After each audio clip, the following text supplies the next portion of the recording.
With two parents, a younger sister, and a modest suburban home, I grew up in what most would call a typical middle-class household. Outsiders might have thought we were the epitome of a perfect family, but anyone who knew my parents well could attest that we were constantly at odds. The explanation was obvious. My younger sister, Emily, was their favorite, and I was perpetually second-guessed. However, things were different in the past. When we were younger, I recall, both Emily and I were showered with love and care by our parents. They were quite affectionate toward us, and it's easy to see why. We were a talented and resourceful duo, always coming out on top. We were both there during that magical time when we could see eye to eye. Both of our parents were very pleased that we were taking piano, art, and gymnastics classes. There was never any tension between us or any hint of favoritism when we were together. However, when I entered 6th grade, everything changed. A single test was the first step. I received my first ever failing grade, and it wasn't even on a very critical assignment. But it was sufficient to cause a shift in my parents' perception of me. My mom no longer gave me the same expression she gave Emily whenever she got a perfect score, so I knew something had changed. While they enthusiastically welcomed Emma's achievements, the compliments they had previously offered me began to feel forced. I felt like a slack rope waiting to be pulled, whereas Emily seemed perfect in every way. I didn't give it much thought at first because I assumed it was a passing phase. But you couldn't turn a blind eye anymore. Every slip-up, no matter how minor, was used against me. When Emily messed up, people either ignored her or, worse, made excuses for her. My dad would always insist that she was just having a bad day. It was always, "Why aren't you more like Emma?" in my experience. Those adolescent years were plagued by that remark. Emily became the daughter my parents had always dreamed of, and more, as we got older. She was charismatic, well-liked, and intelligent. Everyone liked her since she was the class president and homecoming queen. Contrarily, I found that I grew more of an introvert. I was introverted, worked hard in school, and achieved success on my own terms. But it was always insufficient to match Emma, so I gave off trying. The disparities in treatment had been more apparent by the time we reached high school. Emily was showered with attention, has a car, and is constantly getting new outfits. She could count on our parents to spend hours going over her assignments with her until she had a firm grasp of the material. It was either too late in the night or they would ignore me and tell me to solve it on my own if I requested for assistance.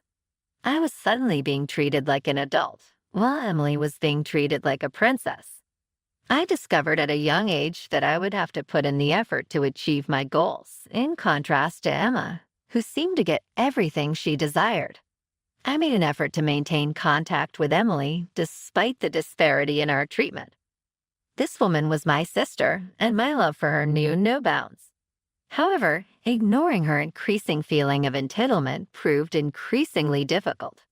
She appeared to take great pleasure in the spotlight, as if she knew she could get away with anything. Everyone from our friends and professors to complete strangers was enchanted by her charisma, not just my parents.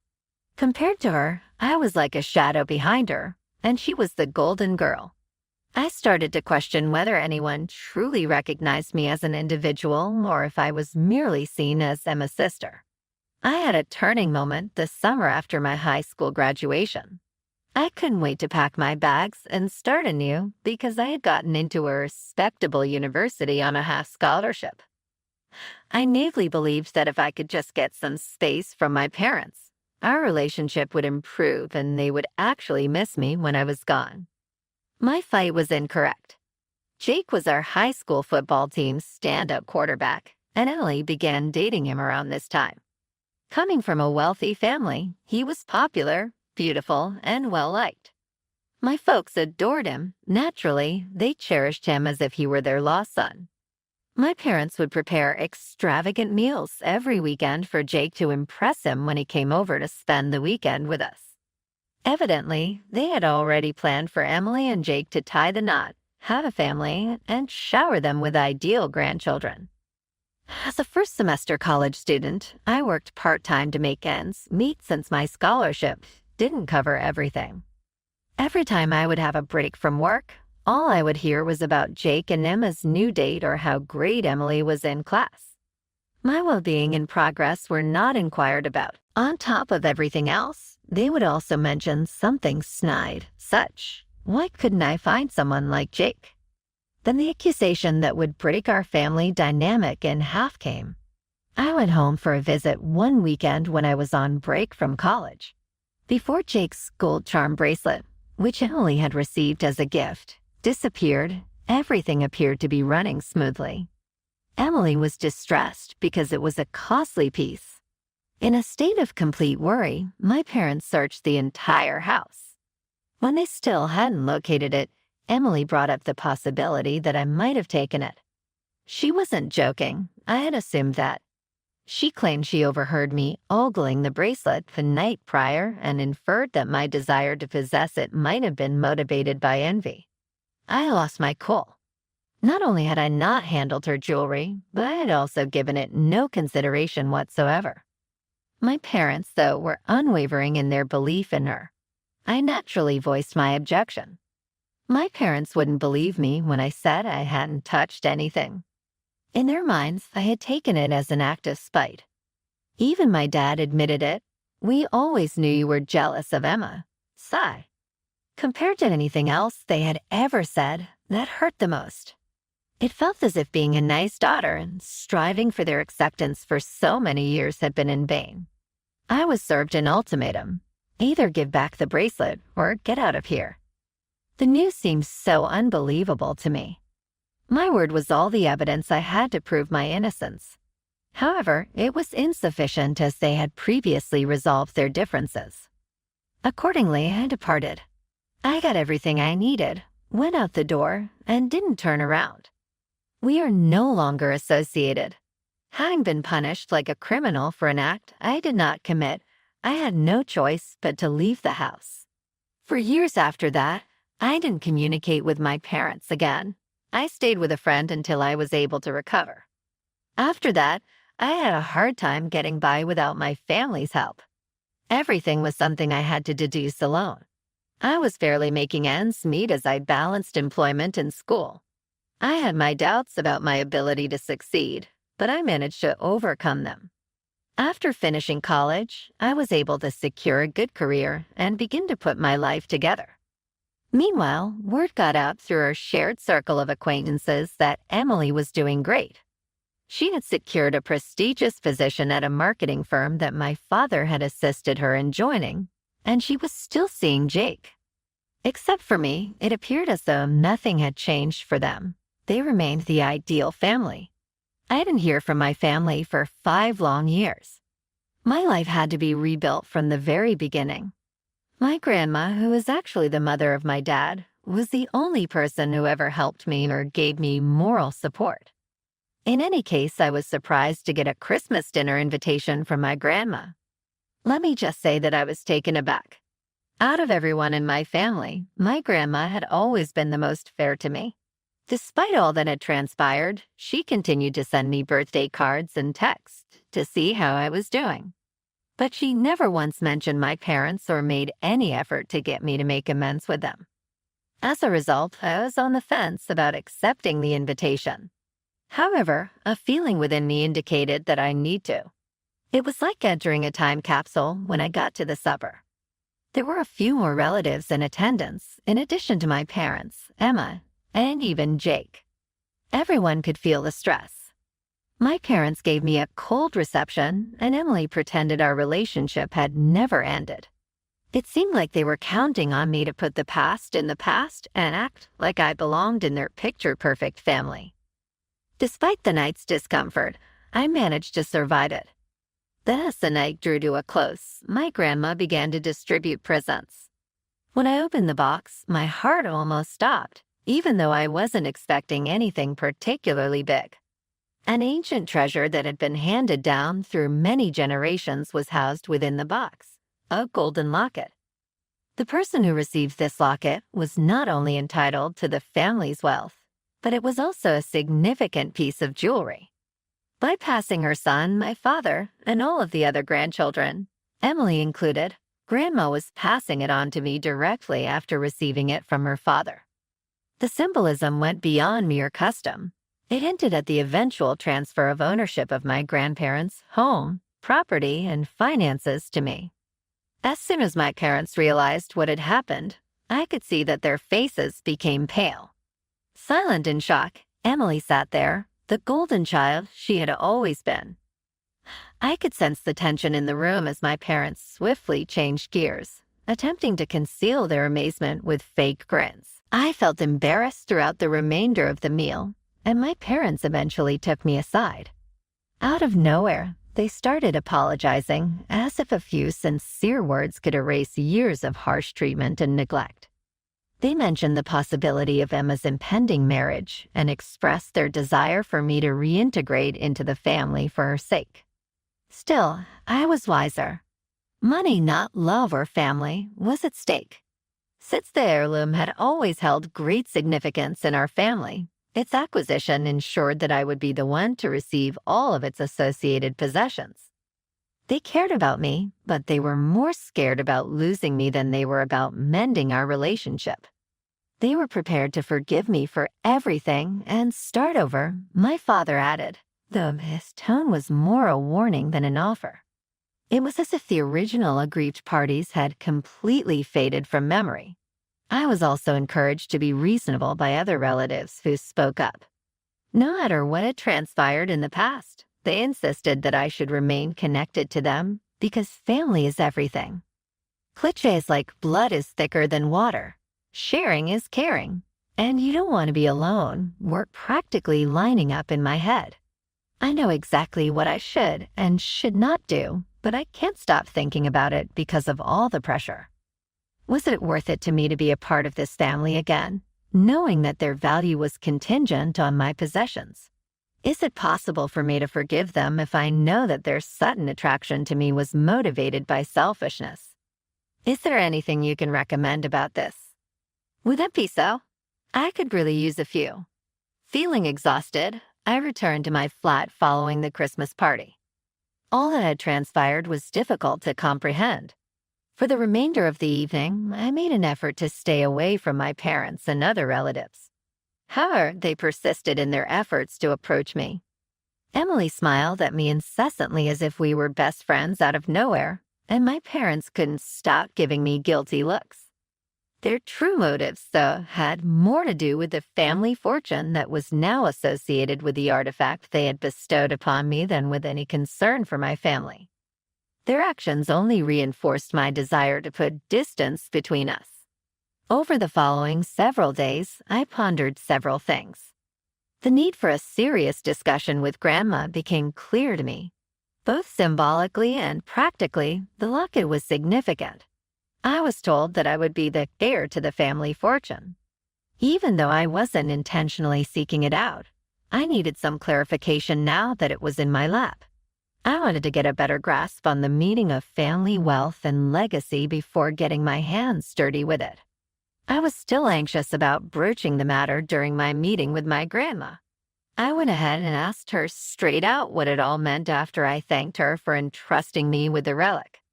I aspired to be forthright. If inheriting the family fortune would force me to return to the anarchy from which I had fled, I had no desire for it. Even if it wasn't a top priority, I would utilize it appropriately if given the chance. With great patience, Grandma listened before explaining something to me that I still didn't really get. For years, she had been observing the events unfold. After my mom and I had our argument, she noticed how the family had become aloof from her. She went on to say that she was aware of the dysfunctional family dynamics and that I had been treated unfairly, especially by my parents and Emma. She was even aware of my struggles to make ends meet throughout my time at university, when I had to work numerous jobs to keep afloat, while Emily was always given special treatment. For Grandma, letting people live their own lives was the most important thing. Thus, she had refrained from interfering for so long. However, she realized that her assets needed to be distributed to someone accountable once she witnessed the outcome. my resilience in the face of mistreatment, and my ability to create something for myself. She picked me because I would be the kind of person who would cherish it and not let it go to waste. My name was included in the will that she had already made. Her candor shocked me. Now, confidence was more important than the heirloom itself. It was a huge and significant duty, but Grandma had faith that I would take good care of everything. I was reassured by her that this was not an attempt to compensate me for everything I had done, but rather to secure a bright future for our family under someone she believed would be responsible. I couldn't help but feel validated, even if it felt bizarre to suddenly be the one in this position. It seemed as if the years spent being the neglected daughter had been for nothing. More important than everything else was the fact that Grandma had witnessed the truth. While this did much to clarify things, it did so at the expense of simplifying them. My parents and Emily would do whatever it took to get back into the inheritance, which was still hanging over their heads. They weren't going to give up lightly now that they knew what was at risk. Correction. Greetings, Reddit. Things have taken a turn for the worst, and I'm returned to give you an update. If you've been keeping up, you're aware that things at home are very chaotic right now. Returning to school, though, was my hope for solace. Well, I was completely incorrect. My head is spinning with all the recent events, and I need to get this stuff out before I go completely bonkers. My parents and Emily essentially pleaded for the family inheritance after the Christmas debacle, so I went back to my flat in hopes of escaping the mayhem for a few days. In an effort to block out my family's incessant messaging and phone calls, I buried myself in work. Naturally, though, that calm did not persist for very long. My whole family, not just my parents and Emma, was sending me messages nonstop.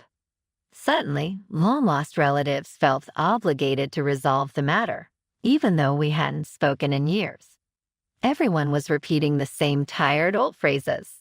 Family is everything. You're being selfish is my favorite, and don't let money tear you apart. Worse, these family members were completely in the dark about what had happened. When my parents rejected me and I had to scrounge for food and housing while in college, they were nowhere to be found, but Emily had it made. They were more concerned with the stories my parents told them, who were now playing the victim card, than they were with the years of neglect. The weight of their judgments was like a suffocating fog. Things took an unexpected turn, and I realized I couldn't afford to pay attention to anyone or anything but my work. Unexpectedly, my parents and Emily dropped by my apartment one afternoon. You read that correctly. They showed up at my door without my invitation. It seemed like their goal in life was to reconcile with me, but only if they got their way. Obviously, they were pounding on the door and yelling my name. I could even make out my mother's sobs in the corridor. I went completely still. While I was at a loss for what to do, my roommate of many months appeared frightened. My parents began begging with me in front of my pal the moment I opened the door. My mom was inconsolable, pleading with us to find a solution and insisting they couldn't let me go. As if I were the one who had sinned, my dad insisted that they were ready to forgive me for everything. At the same time, Emily pretended to be worried, but I could tell she was playing a game. Reconciliation wasn't her top priority. She was more concerned about the consequences of my refusal to divide the fortune. I attempted to maintain silence by subtly telling them that we shouldn't be having this topic right now, but they weren't paying attention. As I tried to enter into the apartment, my mom virtually shoved past me, and my dad stood there, refusing to leave. Over and over, they interrupted me to explain that Emily was getting married soon, and that the family had to come back together before that could happen. While attempting to coerce me into giving up a portion of an inheritance that I do not yet have, they painted me as the one causing strife within the family. I felt humiliated by the entire situation.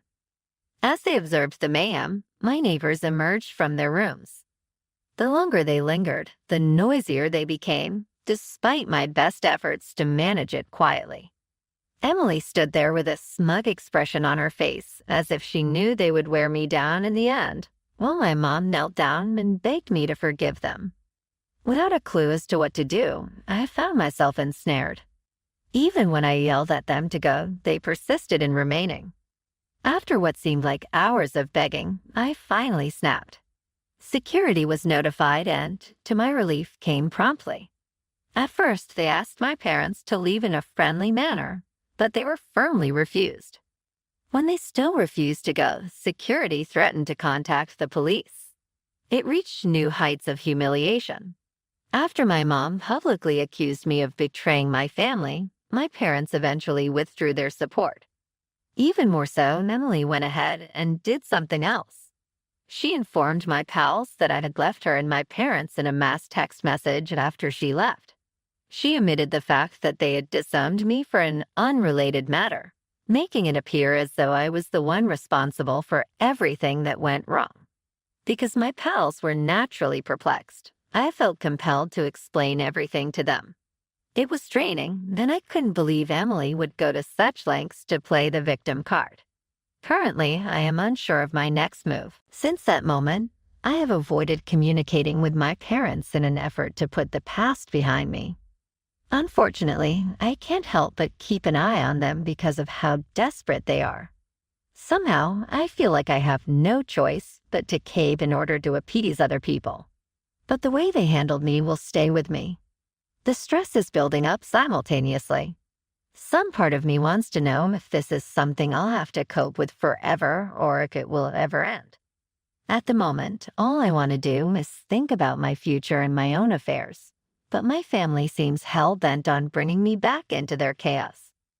Third update. Greetings once more, Reddit users. Things have taken a nosedive since my last report, so fasten your seatbelts. Things became even messier following the incident at the flat, when my parents and Emily arrived up unannounced. Damage control was an absolute must, particularly when it came to my pals. Before anything else, everyone was really embarrassed by Emma's antics of messaging my buddies. It was really draining to have to explain the whole family drama right from the beginning. Even worse was the fact that Emily had somehow managed to get my pals' phone numbers. I was perplexed, just like they were, because none of them had handed it to her. It was unsettling, to put it mildly. My friends were there for me, but they were terrified, as anyone would be. Since Emily portrayed me as a cold-hearted individual who had abandoned my loved ones, they were initially confused about what to believe.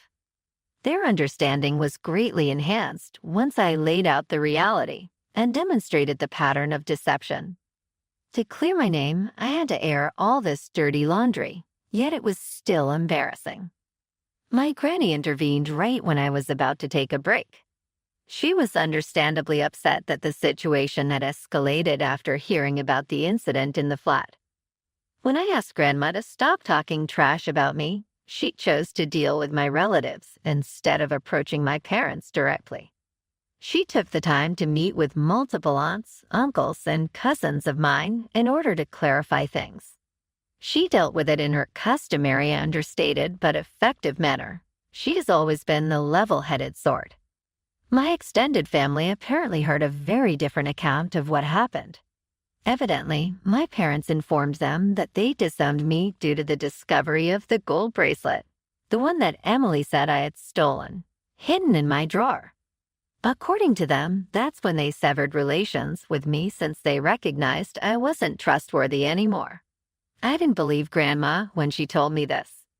My drawer had never contained a bracelet, therefore that couldn't have happened. To be more precise, I had never laid eyes on the aforementioned bracelet. It was all an elaborate hoax. Like me, Grandma was taken aback. Before she heard this deception, she had thought my parents had good reasons for how they treated me. She aggressively challenged the rest of the family, revealing that they had been making unfounded charges against me without knowing the truth. The actual reason I was disowned, she said, was because my parents had taken Emma's side in her lie without offering me an opportunity to defend myself. They couldn't believe they were a part of such a convoluted story. My relatives were shocked. I began to learn stuff from other family members that I didn't know before the truth came out. My folks have been covering up a lot more than simply their bias toward Emma, it seems. My parents were already in a tight financial spot before my uncle brought up the fact that my dad had taken out a second mortgage on the house to pay for part of Emma's expensive wedding expenses. Emily had been a real pain throughout the wedding preparations, causing numerous tantrums since nothing was flawless enough, according to another relative who let it slip. Yet the most shocking revelation concerned Emily and Jake. Their romance wasn't going well, at least as far as I could tell from recent reports. He had abandoned Emma. At first, I couldn't believe it, but as I dug deeper, everything became clear. In the opinion of my extended family, Jake had finally had enough of Emma's unreasonable demands and tantrums. He had grown weary of her treating him like a doormat. However, there was an additional level to it. Additionally, Jake began to understand that the family's money wouldn't manifest as quickly as he had anticipated. Things grew much more problematic when the controversy surrounding the heritage and bequest escalated, despite my parents' hints about providing financial assistance. He chose to exit before delving further since he could see the writing on the wall. Word traveled around the family like wildfire, and I felt a whirlwind of mixed feelings. Despite everything that Emily had done, I couldn't help but feel both sympathetic and validated. I had been made to feel like an outsider and an issue for a long time. At last, Emma's picture-perfect life was beginning to crumble. All of their efforts to conceal the truth seemed to be falling apart before their eyes, and they were powerless to stop it. In the middle of everything, my relatives began to reach out to me. These were the same family who had been so fast to criticize me because of my parents' falsehoods. They felt terrible about the harsh criticism and accusations they had leveled on me when they thought I had taken the bracelet. Now that the truth was out, their quick change of heart was strange to watch. They begged for my pardon time and time again, insisting that they were simply trying to do what was right by their family. After everything that happened, though, I really doubted if I wanted to continue interacting with them. I couldn't help but wonder, what would prevent them from betraying me in the future if they could so easily do it based on a story? The fact that my parents could so swiftly change their minds in the past, supporting Emily and disowning me, made me wonder if they wouldn't act similarly in a different circumstance. I felt like I had to tread carefully around them at all times, wondering if their devotion to me was sincere or if it was for practical reasons only. I need some time to myself right now, so I'm going to ignore all of them. Stop involving me in their mess and let them handle it. Following all that happened, my parents contacted me once more, but they used a different tone this time. They had shifted from being demanding and accusatory to somewhat remorseful. But I could see right through it. All they cared about was getting their hands on the future fortune, and they were determined to do whatever it took to do it. They were more concerned with maintaining appearances and achieving financial stability than they were with actually fixing our relationship, which was especially problematic given that Emma's future wasn't looking as stable as they had planned. They have not received a response from me, and to be honest, I'm not sure I will either. This whole ordeal has shown me how poisonous my family can be. No amount of apologies will convince me to open that door again. At the moment, I'm only concerned with myself and the future I want to create for myself, free from the weight of their deceit and manipulation. Reddit, that's all for the time being. Your guidance and encouragement have been invaluable. It's been a long and winding road, but things are beginning